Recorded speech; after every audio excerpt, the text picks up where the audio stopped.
अच्छा, ये हम क्लास 9 की मैथमेटिक्स के ऊपर सीरीज़ हम लोगों ने स्टार्ट कर रखी है। तो उस सीरीज़ का ये हमारे पास लेक्चर नंबर 5 है। हम लोगों ने लेक्चर नंबर 4 में ये पढ़ा था, रैशनल और इरेशनल नंबर की हम आइडेंटिफिकेशन कैसे करते हैं। हमने कहा अगर कोई नंबर पॉइंट के बाद, एक बेसिक डेफिनेशन तो है, जो नंबर ओवर की फॉर्म में आते हैं, ऊपर भी नंबर पी ओवर क्यू की फॉर्म में, उन्हें हम रैशनल कहते हैं। लेकिन कंडीशन ये थी कि पी जो ऊपर वाला नंबर है वो भी इंटीजर होना चाहिए, 0 +-1 +-2 +-3 एंड सो ऑन, उनमें से कोई एक नंबर होना चाहिए, और ओवर के नीचे वाला नंबर भी उन्हीं में से एक होना चाहिए। ये तो उसकी बेसिक डेफिनेशन थी। लेकिन हमने फिर देखा कि अगर कोई नंबर पॉइंट के बाद रुक जाए तो हम उसे भी ओवर की फॉर्म में चेंज कर सकते हैं।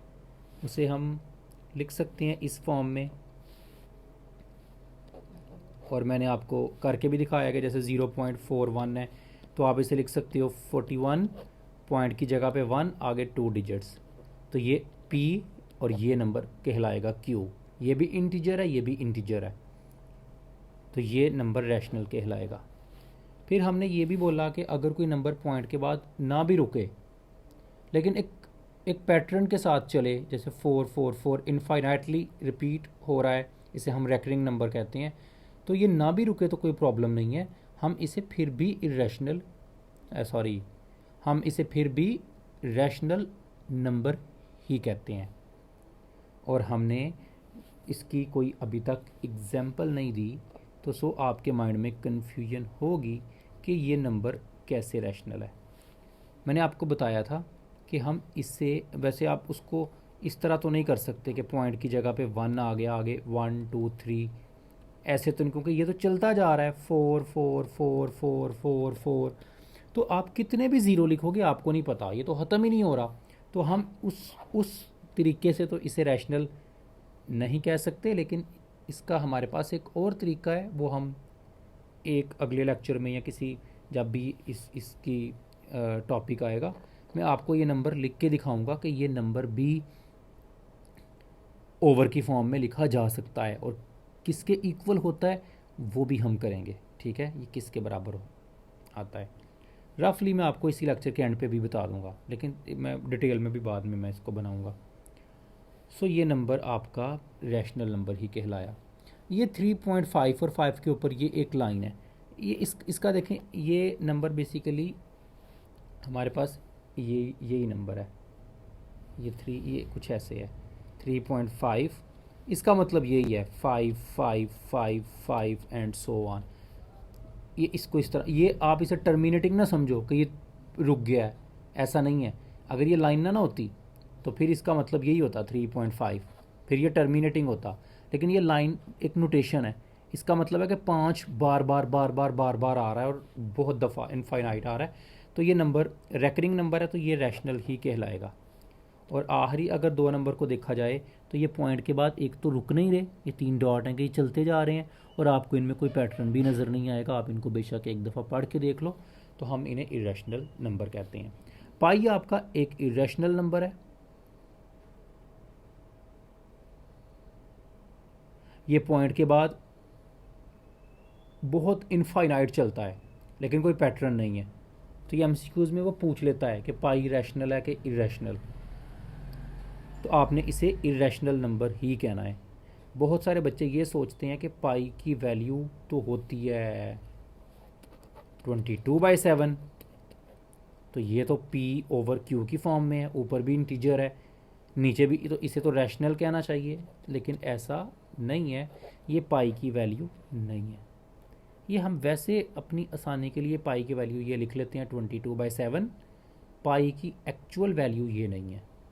पाई की जो वैल्यू है वो आपके पास है 3.1415926535897932 एंड सो ऑन, और ये इनफाइनाइट नंबर आते हैं। हम इतने नंबर याद नहीं रख सकते, इसलिए हम इसको 22/7 कह देते हैं, या इसे 3.14 इतना कह देते हैं। अपने क्वेश्चन सॉल्व करने के लिए। एक्चुअल वैल्यू इसकी इनफाइनाइट नंबर के साथ है, इसलिए आपने याद रखना है कि पाई इरेशनल, लेकिन अगर 22/7 वैसे बात की जाए जो कि पाई की वैल्यू नहीं है, वैसे अगर कोई 22/7 के बारे में पूछे तो वो रैशनल ही आप बोलोगे, क्योंकि वो ओवर की फॉर्म में है, ऊपर नंबर बी इंटीजर है 22 और नीचे वाला नंबर 7 भी इंटीजर है, तो हम कह देंगे भाई 22/7 एक रैशनल नंबर है। अच्छा, स्क्वायर रूट ऑफ 2, इसे अगर आप कैलकुलेटर से सॉल्व करके देखो तो ये भी नंबर ऐसे ही चलता है, यानी कि पॉइंट के बाद ये नंबर चलता जाता है, कभी ख़त्म नहीं होता और किसी तरतीब से भी नहीं चलता, इसलिए स्क्वायर रूट ऑफ 2 भी इरेशनल नंबर ही कहलाता है। तो ये नॉन टर्मिनेटिंग और नॉन रेकरिंग नंबर्स की एग्जांपल हैं तीनों। तो ये सारी एग्जांपल इसमें डिस्कस की गई हैं। अगर पॉइंट के बाद रुक जाएगा तो रैशनल, पॉइंट के बाद नहीं रुकेगा तो फिर एक बात देखनी है कि कोई नंबर बार बार एक जैसा पैटर्न के साथ आ रहा है। अगर एक जैसा पैटर्न है तो रैशनल, अगर पैटर्न नहीं है तो फिर कहलाएगा इरेशनल। इतनी सी इसकी हमारे पास समरी है। अब हमारे पास एक क्वेश्चन है कि इससे हम लोग एग्जाम्पल नंबर 2 रिप्रेजेंट कैसे करें नंबर लाइन के ऊपर। तो ये हमारी एक इम्पॉर्टेंट, ये शॉर्ट क्वेश्चन में आपको आ सकता है। हम कहता है कि छोटी क्लासेस में रैशनल नंबर्स को नंबर लाइन पे कैसे बनाते हैं हम पढ़ के आए हैं, पता नहीं कब इसने शायद 7वीं 8वीं क्लास में भी आपको बताया हो, लेकिन मैं उसको भी डिस्कस करता हूँ बाद में कि रैशनल नंबर को हम कैसे दिखाते हैं, नेचुरल नंबर्स को हम रियल लाइन पे कैसे दिखाते हैं, और स्क्वायर रूट ऑफ 5 या कोई भी इरेशनल नंबर जो होता है उससे हम लोग रियल लाइन पे किस तरह से दिखाएंगे। तो देखें, इसका बड़ा एक आसान सा तरीका है।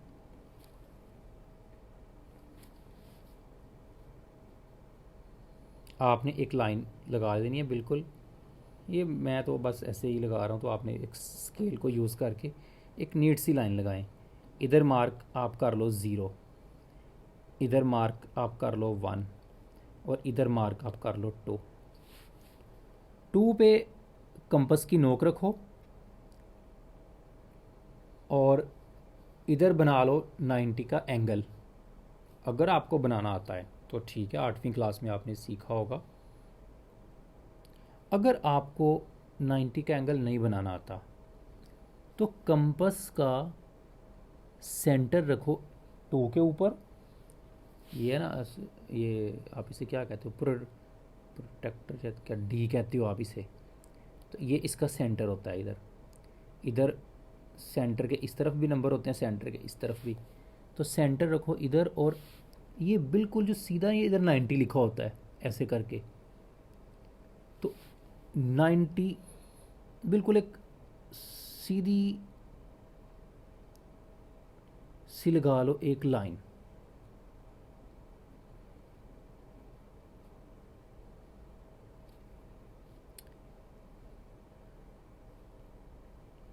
और उस लाइन की जो लेंथ, यानी कि स्केल से मेजर करके ना, अब इसको आप जितना मर्जी ले जाओ लाइन को, जितना दिल करे बढ़ाते जाओ, लगानी बिल्कुल सीधी है 90 के एंगल पे। ये आप जब इधर डी रखोगे ना तो डी से एक पॉइंट लगा के सीधी लाइन ऐसे सीधी खींच लेना, वो 90 के एंगल की होगी। ओके, आप रफली भी लगा लो तो कोई प्रॉब्लम नहीं है कि बिल्कुल इधर से एक स्ट्रेट लाइन ऐसे खींच देनी है। क्वेश्चन ये है कि इसकी ये रखनी कितनी है। तो आपने स्केल से, सेंटीमीटर आपके पास होते हैं, तो आपने इधर रख के ना स्केल का 0 वाला, हाँ ना, 0 वाली साइड, तो आपने ये लाइन लगानी है 1 सेंटीमीटर की। ओके, तो अब आपने इसको इसके साथ मैच कर देना है। ये आपने मैच कर दिया। अब देखें, ये जो डिस्टेंस है ना आपका, ये आपने लिया 2, खुद से टू लिया था मैंने। तो अगर मैं इसे ओ कह दूं, कुछ भी नाम दे दें, इसे अगर मैं ए कह दूं, इसे अगर मैं बी कह दूं, तो ओ बी का स्केयर जो है ये इक्वल होगा ओ ए का स्केयर प्लस ए बी का स्केयर। ओ ए आपने कितना लिया था, आपने खुद से 2 के ऊपर 90 का एंगल बनाया था, तो ये आपने लिया था 2, सो 2 का स्केयर। और ए से लेके बी तक मैंने कितना बोला था, आपने कितनी लेंथ आपने लेनी है, मैंने बोला था कि आपने स्केल से मेजर करके 1 लेनी है लेंथ, और 1 को आपने इधर इस तरफ ऐसे हाइपोटेन्यूस बना के इसके साथ मिला देना है। तो ए से लेके बी तक का डिस्टेंस आपने खुद से 1 लिया था, तो 2 का स्केयर आ गया 4 और 1 का स्केयर आ गया 1। 4 और 1 कितना हो गया 5, सो ओ बी का स्केयर आपके पास आ गया 5। दोनों तरफ स्केयर रूट ले लें, ये स्केयर रूट से कट जाएगा, इस तरफ स्केयर रूट आ जाएगा, सो ओ बी आपके पास आ गया स्केयर रूट ऑफ 5। सो ये जो ओ बी है आपके पास ये निकल आया स्केयर रूट ऑफ 5। ठीक हो गया, यही मुझे चाहिए था ना, स्केयर रूट ऑफ 5। अब आपको कि हमें कैसे पता चला, देखें ये जो फार्मूला है ना ये बड़ा फेमस, ये इसे हम कहते हैं हाइपोटेन्यूस, छोटी क्लासेस में आपने पढ़ा होगा। हाइपोटेन्यूस का स्केयर यानी कि इधर से लेके इधर तक का डिस्टेंस, इसका स्केयर ये बराबर होता है ओ ए का स्केयर प्लस ए बी का स्केयर। इसे हम कहते हैं पाइथागोरस थ्योरम। कहना वो ये चाहता है कि ओ से लेके बी तक का आ जाओ, डिस्टेंस है तो स्केयर में आना है। एक तरीका तो ये है सीधा ओ से लेके बी तक आ जाएं, तो ये कहता है इक्वल होता है कि अगर आप सीधे नहीं आना चाहते तो पहले आप ओ से ए तक आएँ, ऊपर स्केयर आना है डिस्टेंस की वजह से, पहले ओ से ए तक आएँ और फिर ए से बी तक आएँ। बात तो एक ही है, सीधा रास्ता तय कर लो, या फिर सीधा तय नहीं करना तो पहले इधर से इधर आ जाओ और फिर इधर से इधर आ जाओ। तो ओ बी का स्केयर इक्वल हो गया ओ ए का स्केयर प्लस ए बी का स्केयर। मैंने इससे 2 लिया और इसे 1 लिया, 2 का क्योंकि स्केयर आना है ना, तो 2 का स्केयर कितना बनेगा 4 और 1 का स्केयर कितना बनेगा 1। 4 और 1 कितना हो जाएगा 5, तो 5 ही तो चाहिए था। अगर मैं ये 2 की बजाय 3 तक ले जाता तो फिर 3 का स्केयर आता 9 और ये 1 ही लेता ये वाला डिस्टेंस, तो 9 फिर स्केयर रूट ऑफ 10 आता, तो मुझे तो 10 नहीं चाहिए। अगर वो स्केयर रूट ऑफ 10 कहता फिर तो मैं ऐसे ही करता। तो आपको 5 चाहिए, तो इसलिए आपने 2 ये लेना है और 1 ये लेना है, ठीक है। 4 और 1 5 बनेगा, अपने जो भी नंबर होगा उसके मुताबिक हम देख लेंगे। बहरहाल अब आपने कंपस लेनी है, उसकी नोक इधर रखनी है और कंपस को इधर तक ओपन करना है बी तक, क्योंकि ये इधर से लेके इधर तक कंपस को ओपन करके कंपस का वो जो यानी कि स्टील का जो नोक है वो इधर रखेंगे और ऐसे करके एक हम आर्क लगा देंगे, ऐसे करके ना इधर रख के पेंसिल के साथ एक पेंसिल वाले से आर्क लगा देंगे, जिधर रख के ऐसे आर्क लगेगी। कितना ओपन करना है, इधर से लेके एग्जैक्ट इधर तक ओपन करना है। ओपन करके ऐसे कंपस ला के इधर लोहे वाला हिस्सा रखना है, आर्क लगाएंगे, जिधर बनेगा ये नंबर, तो रियल लाइन के ऊपर ये नंबर जो है ये स्केयर रूट ऑफ 5 कहलाएगा। तो मैंने लाइन के ऊपर इसे ड्रॉ कर लिया, देखें बिल्कुल ऐसे ही है। उसने क्या किया, उसने कहा है square root of 5 can be located on the number line by geometric construction. कहता है ड्रा ए बी, ए से बी तक एक 1 यूनिट की लाइन लगाएं, 1 सेंटीमीटर आप कह लो, तो वेयर ओ ए, और ओ से लेके ए तक ये 2 आना चाहिए। सो ओ से 2 पॉइंट लो, 1 इधर तक 2 इधर तक, ठीक है, और 2 पे एक सीधी लाइन लगाओ 1 की, और फिर पाइथागोरस थ्योरम लगाएंगे। तो ये आपने 2 लिया, तो मैंने जो पाइथागोरस थ्योरम आपको बताया है, एम का मतलब इधर मेजरमेंट है, मेजरमेंट ऑफ ओ बी की जो मेजरमेंट है उसका स्केयर होगा मेजरमेंट ऑफ ओ ए का स्केयर प्लस मेजरमेंट ऑफ ए, तो एम आप लिख लो तो बेटर है। तो 2 और 1 5 आ जाएगा, तो मेजरमेंट ऑफ ओ बी जो है ये 5 आ जाएगी। तो इधर से लेके इधर तक कंपास ओपन करके एक आर्क ऐसे लगाई है, जिधर ये टच करेगी पी पॉइंट को, कहता है ये आपका जो है ओ से लेके पी तक का जो डिस्टेंस है ये स्केयर रूट ऑफ 5 होगा, यानी कि 2 से थोड़ा सा ज़्यादा। कितना बनता है स्केयर रूट ऑफ 5 कैलकुलेटर से? 2.236 एंड सो ऑन। देखो ना, अगर आपको वैसे लगाना पड़े ये सारा प्रोसेस किए बगैर, तो आप 2 तो ईजिली बना लोगे ना। ये देखिए ना, 2 को तो कोई मसला नहीं है, कोई आपको को भाई 2 को बनाओ तो आप कहोगे ये 0 है, ये 1 है, ये 2 है। कोई कहेगा 3, आप कहोगे ये 3 है। कोई पूछेगा 4, आपको आया दोगे ये 4 है। कोई कहे मुझे 2.26 या ये वाला या स्केयर रूट ऑफ 5 बताओ किधर होगा, तो आप कहोगे वो नहीं ऐसे बताया जा सकता। तो उसके लिए आपको इधर एक लाइन लगानी पड़ेगी 1 की, उसको इससे जोड़ना पड़ेगा और इधर से लेके इधर तक कंपास ओपन करनी पड़ेगी। ऐसे लगाओगे कंपास के साथ, पेंसिल जिधर आकर टच करेगी आपकी कंपास आपने जो, तो ये वाला नंबर आपका स्केयर रूट ऑफ 5 कहलाएगा। तो इस तरह से हम स्केयर रूट ऑफ 5 को भी ड्रॉ कर सकते हैं। ठीक है, तो यही हमारे इस लेक्चर में था। अब बाकी जो नंबर है ना उनको देखें, ड्रॉ करना बहुत आसान है। जैसे 0 इधर है, 1 इधर है, 2 इधर है, 3 इधर है, 4, एक इक्वल स्पेसिंग के साथ आप बनाते जाओ नेचुरल नंबर। -1 इधर होता है, -2 इधर होता है। या आप छोटी क्लासेस में बड़ी शुरू में ये बता देते हैं, दूसरी तीसरी क्लास में शायद इससे भी पहले बता देते हैं। और अगर आपसे कोई पूछे कि 7/4 किधर होगा, तो 7/4 को भी बताया जा सकता है। उसको बताने का तरीका इतना मुश्किल नहीं है जैसे वो था। देखें 7/4 को हम कैसे बताते हैं। हम कहते हैं 7/4, 7 को हम अंदर रखेंगे, 4 को बाहर रखते हैं, 4 1 4, बाकी बचा 3।